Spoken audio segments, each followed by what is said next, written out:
Hello and welcome back to my channel. Several weeks ago now I was able to go out into the field with the new Canon RF70 to 200 f2.8 along with the Canon R5 and the Canon R6. I was using the Canon R5 with the 70-200.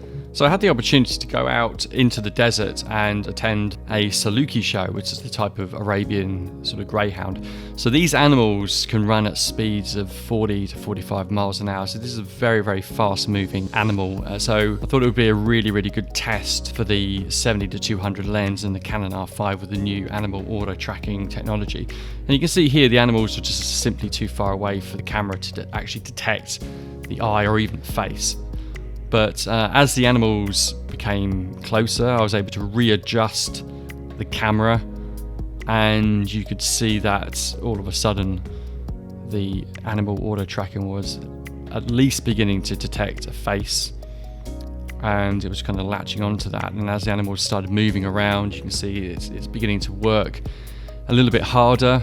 And eventually, as the dogs became slightly closer to the camera, you could see that the autofocusing was really trying hard to latch onto an eye or a face or just to keep the subject in focus. And it did manage to find the eye on a few occasions, but I give it the benefit of the doubt. I think it actually performed quite well, purely the fact that it managed to keep the subject in focus while moving at such high speeds.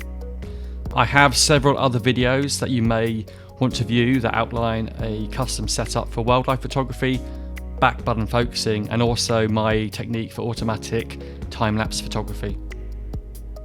We're moving on to more sort of stationary kind of birds here that is just kind of perched, and the camera doesn't have a problem really detecting the eye.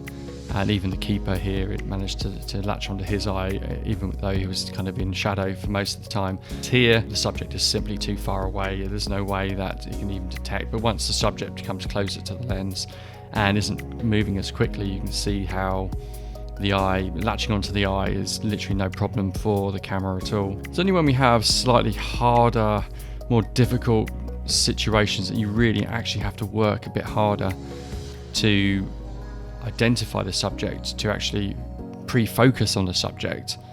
And if you do that, then the autofocusing technology will actually maintain focus on moving subjects quite easily. Even here, when the bird is facing away so it can't detect a head or an eye, it's still finding something to focus on and maintain focus on. When you have stationary subjects or slow moving subjects, really has no problem at all identifying an eye or a face and maintaining focus on the subject at all.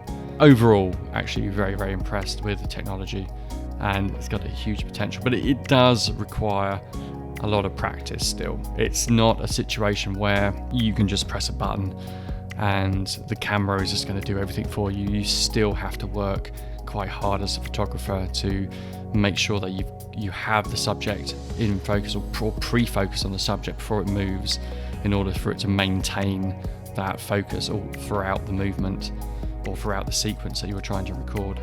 So I hope you really enjoyed this video and found it to be of some benefit, especially to those who have just started out with the R5 or just the R system in general. Please give the video a like or even subscribe to my channel, as there are many other videos I've made about the setup of the R5 for wildlife photography and also for time-lapse recording.